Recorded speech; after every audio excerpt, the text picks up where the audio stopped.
Bueno, detenete por un momento y visualiza una montaña.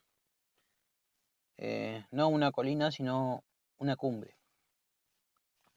Escucha el viento que sopla arriba, más claro, más amplio. Em, Sentí en el cuerpo la estabilidad de estar en lo alto.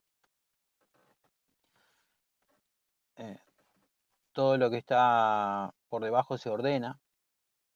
Y ese es el punto más alto del artículo 31. Lo más alto ordena todo lo demás. El artículo 31 dice algo simple y decisivo. La Constitución, las leyes dictadas en su consecuencia y los tratados con potencias extranjeras son la ley suprema de la nación. Visualmente es como una pirámide. Arriba está la Constitución, debajo están las leyes eh, y los tratados alineados con ella. Escucha la palabra, suprema. No es decorativa, es jerárquica. Se siente como un peso que cae hacia abajo y que ordena. La Constitución manda desde arriba. Ahora, si afinamos el oído, el artículo no dice que todas las leyes sean supremas, dice las leyes dictadas en su consecuencia. No es una pirámide rígida, es una estructura con coherencia interna. La Corte Suprema lo repitió una y otra vez. Una ley que contradice la Constitución no es válida, aunque haya sido votada. Sentí la fuerza de esa idea. El número no vence al límite. La ley vale si nace de la Constitución. Ahora mirá cómo se integran los tratados, ¿sí? No flotan por afuera, no mandan solos. El artículo 31 los incorpora siempre que respeten la Constitución. Y la Corte sostuvo que los tratados no están por encima de la Constitución, sino dentro del sistema de supremacía. Encajan, armonizan y estabilizan el sistema. Los tratados suman, no sustituyen. Ahora el foco cambia. El artículo 31, que no se queda en el papel, ¿sí? Habla de quién tiene que obedecer y quién tiene que hacerla cumplir. Los jueces de cada provincia están obligados a aplicar la Constitución por encima de cualquier norma local que sea contraria. La Corte Suprema construyó acá una doctrina clave que es el control de constitucionalidad. Desde Marbury hasta la recepción local en Soho, la idea es clara: cuando hay conflicto prevalece la Constitución. El juez aplica la Constitución antes que la ley. El artículo 31 habla también al federalismo. Las provincias no se disuelven, pero tampoco se desordenan. La supremacía constitucional no anula autonomías, las coordina. La Corte lo explicó: sin supremacía el federalismo se rompe, con supremacía el federalismo funciona. La supremacía no borra provincias, sino que las ordena. Ahora, uní todo esto que te estoy diciendo, ¿sí? Es cumbre, pirámide, coherencia, control, orden federal, y escuchá la idea central. El artículo 31 lo que garantiza es una unidad jurídica. Sentí la fuerza persuasiva. Sin supremacía el derecho se fragmenta, con la supremacía la Constitución vive. Sin supremacía no hay Constitución efectiva.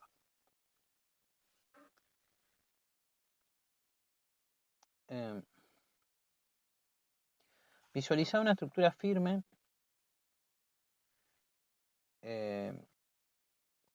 no rígida, sino ordenada. Escuchá una sola nota que armoniza a las demás. Sentí en el cuerpo la tranquilidad que da saber qué manda, cómo manda y hasta dónde manda. Eso es este sistema constitucional integrado. La Constitución no manda al azar, sino que manda con orden. Si ahora mirás hacia arriba y ves la cumbre, desde ahí todo se alinea, ¿sí? El artículo 31 establece la idea central: la Constitución, las leyes dictadas en su consecuencia y los tratados son la ley suprema de la nación. Y si escucha, Suprema no compite, sino que ordena. La Corte Suprema lo dijo con claridad constante: una norma inferior que contradice la Constitución no obliga, aunque haya sido dictada por una mayoría, o sea que la Constitución manda desde arriba, y no toda ley suprema es suprema, o sea, no toda ley es suprema, solo la que nace bien, siguiendo los procedimientos dictados para ello, ¿no? El propio artículo 31 pone la condición: las leyes tienen que ser dictadas en consecuencia de la Constitución. Es una raíz sana que permite crecer, es coherencia, es estabilidad. La Corte Suprema lo resume como: no hay supremacía sin constitucionalidad. La ley vale si nace de la Constitución. Y si ahora bajas un poco el foco, la Constitución sabe que los derechos se ejercen, pero también que se reglamentan. Y ahí aparece el artículo 28, que dice algo decisivo: las leyes que reglamentan derechos no pueden alterarlos. Un cauce que guía un río no lo seca, no lo desvía, lo ordena sin vaciarlo. La Corte Suprema construyó ahí la doctrina central de que la reglamentación es válida solo si es razonable. Reglamentar no es vaciar, es ordenar.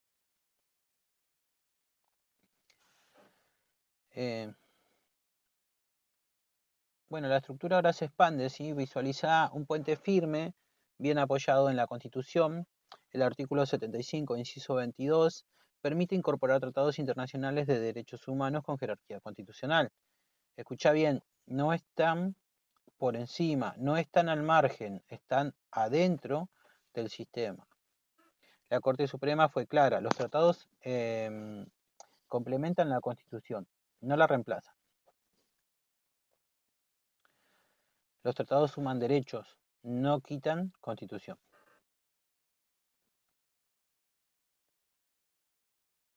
Este paso es decisivo. El propio inciso 22 lo aclara: los tratados no derogan los derechos y garantías de la primera parte, encajan como piezas, armonizan, refuerzan la protección. La Corte lo sintetizó así: el parámetro último sigue siendo la Constitución como sistema. Más derechos, mismo techo constitucional. Ahora mira quién activa todo esto. El artículo 31 obliga a los jueces nacionales y provinciales a aplicar la Constitución por encima de cualquier norma contraria. La Corte Suprema construyó el control de constitucionalidad. Cuando hay conflicto, la Constitución prevalece y la norma inferior cede. Sentí el peso de esa idea: la supremacía no es teórica, es operativa. El juez aplica la Constitución antes que la ley. Ahora uní todo el recorrido, sí: artículo 31, que es supremo; artículo 28, cómo se reglamenta sin destruir; artículo 75, inciso 22, cómo se amplían derechos sin perder coherencia. Visualizar la estructura completa, escuchar una sola idea resonando, sentí la persuasión del sistema. Supremacía, razonabilidad y derechos humanos son un solo sistema constitucional.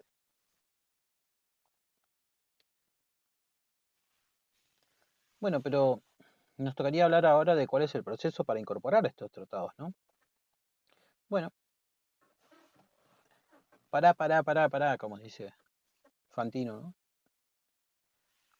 Visualiza una mesa larga, banderas distintas, escucha palabras, medidas diplomáticas. Sentí el peso de hablar en nombre de un país. Todo empieza ahí. La negociación internacional la realiza el Poder Ejecutivo a través de la Cancillería. No hay un plazo constitucional, la negociación dura lo que tenga que durar. La Corte Suprema es clara: en esta etapa no existe una obligación jurídica interna ni internacional. El segundo paso es la firma, ¿no? Aparece ahora la firma. Es una rúbrica solemne, un acto formal, un compromiso político. que es la firma del tratado y que lo hace el Ejecutivo y es una expresión de voluntad internacional, pero no incorpora al tratado al derecho interno. No hay un plazo entre la negociación y la firma ni efecto jurídico interno automático. La doctrina constante de la Corte Suprema es que la firma no es igual a la vigencia. Firmar no es obligar.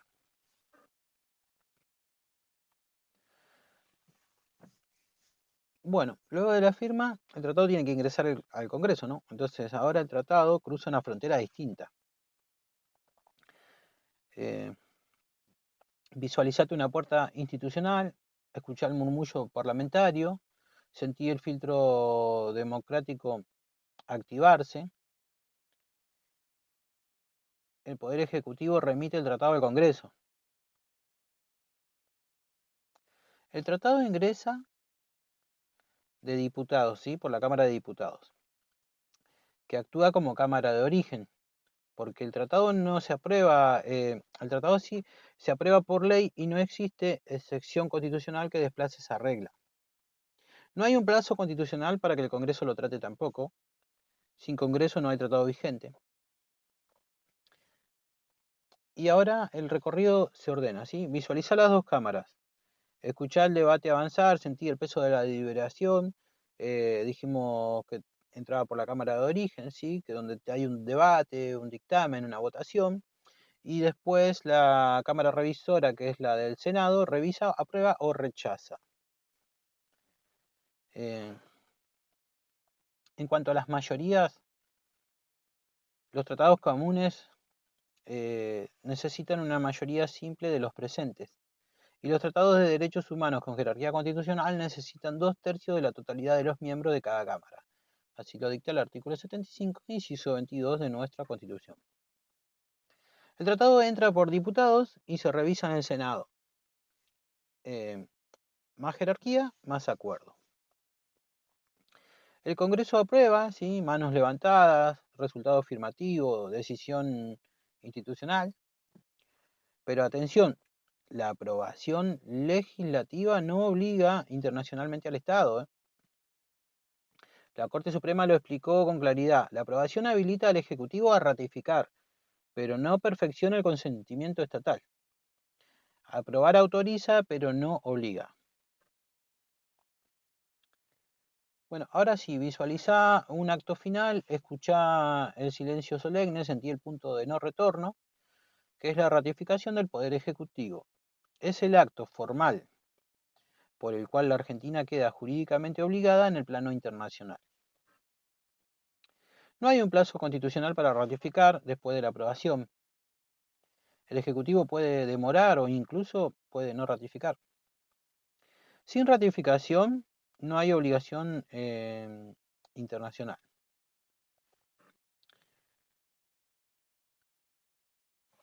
Bueno, ahora el tiempo lo fija otro orden, ¿no? Visualiza un reloj distinto, una norma internacional, sentir el cambio de plano. El tratado entra en vigencia según lo que el propio tratado disponga. Puede tener una fecha determinada, un número mínimo de ratificaciones, un plazo desde el depósito. Y este plazo no lo fija la Constitución, sino que lo fija el derecho internacional. La vigencia, en este caso, la fija el tratado. Ahora el tratado se acomoda, ¿sí? Visualizar el sistema normativo, escuchar el orden jurídico, estabilizarse, sentir esa coherencia. Según la Corte Suprema, los tratados comunes tienen jerarquía supralegal e infraconstitucional. Los tratados del artículo 75, inciso 22, tienen jerarquía constitucional. El tratado vale según la jerarquía que la Constitución le dé.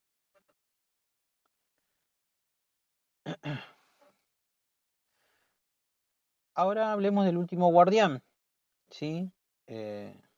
Visualizar a los jueces, escuchar la Constitución primero, sentir el equilibrio del sistema. Todo tratado incorporado debe ser interpretado conforme a la Constitución, según nos diga nuestro artículo 31 de la Constitución, ¿no? Si hay conflicto, quien prevalece es la Constitución. El tratado se aplica, pero la Constitución manda. Entonces, negociar no obliga, firmar no obliga, diputados inicia, Senado revisa, aprobar autoriza, ratificar obliga, la vigencia la fija el tratado y la Constitución ordena todo. ¿Ok? Bueno, ahora visualiza dos textos, dos textos de frente tuyo. Uno dice derecho interno y el otro dice tratado internacional. Escuchá una pregunta incómoda que dice, ¿y si chocan? Bueno, se tiene el cuerpo la atención porque acá aparece el punto exacto donde muchos estados quieren retroceder. Cuando el estado promete afuera, no se puede excusar adentro.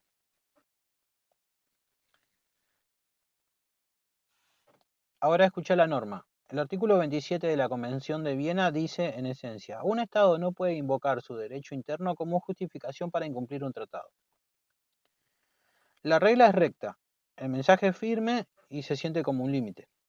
No es una sugerencia, es una regla básica del derecho internacional. El derecho interno no excusa el incumplimiento. Ahora profundicemos. Visualiza al Estado como una sola persona, no como poderes separados, no como excusas repartidas. El derecho internacional no mira adentro para ver qué falló, mira el resultado. La Corte Suprema lo reconoció, el Estado es uno solo frente a la comunidad internacional. Si incumple un tratado, responde internacionalmente, aunque el problema haya sido interno. Afuera, el Estado es uno solo. Ahora vamos a afinar un poquito la comprensión, y escuchá bien esto. El artículo 27 no dice que el tratado sea superior a la Constitución. El artículo 27 no anula el orden interno. El artículo 27 no elimina el control constitucional. Visualizá dos planos distintos, sentí cómo se separan. El artículo 27 opera en el plano internacional, no define jerarquías internas. La Corte Suprema lo explicó con claridad. Una cosa es la responsabilidad internacional y otra el orden constitucional interno. El artículo 27 obliga afuera y no desordena adentro. Ahora conectemos con nuestro sistema. Visualizá la Constitución como un eje, escuchá la Corte. La Corte sostuvo reiteradamente, como en casos de Margián, Giroldi, Simón, que los tratados tienen que cumplirse de buena fe.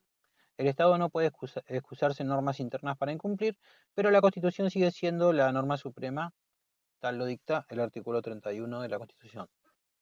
Si hay contradicción interna, el Estado igual responde internacionalmente si incumple el tratado. Si incumplís, respondés aunque internamente discutas. ¿Sí? Imagínate esta escena. Visualizar un Estado firmando un tratado, escuchar el compromiso, sentir la obligación asumida, y después una ley interna contradice el tratado. El Estado dice, mi ley no me deja cumplir. El derecho internacional responde, eso es tu problema interno. Hay responsabilidad internacional igual. Lo que no resolvés adentro lo pagás afuera. Ahora cerremos el círculo y visualizá el orden completo. Tenés Constitución, tratados, leyes y jueces. La Constitución manda internamente, los tratados obligan internacionalmente, el artículo 27 impide usar el derecho interno como excusa, el control constitucional sigue vigente. No hay contradicción, hay doble plano bien ordenado. Internamente ordenás, internacionalmente respondes. Entonces, el derecho interno no excusa el incumplimiento, afuera el Estado es uno solo, el artículo 27 obliga en el plano internacional, la Constitución sigue mandando adentro, si incumplís, respondés.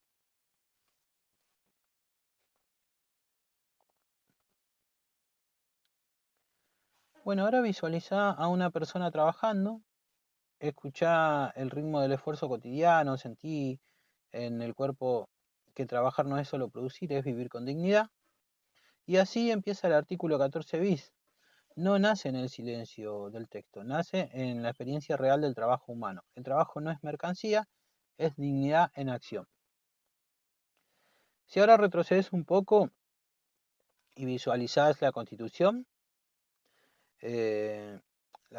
clásica, tenés libertades formales, igualdad ante la ley, pero escuchá una pregunta clave. ¿Qué pasa cuando la libertad no alcanza? Bueno, es el artículo 14 bis el que aparece como respuesta. El constituyente entiende que la libertad sin protección puede convertirse en abuso, que la Corte Suprema lo dijo con claridad. El artículo 14 bis introduce un constitucionalismo social que equilibra una relación estructuralmente desigual. Donde hay desigualdad, la Constitución protege.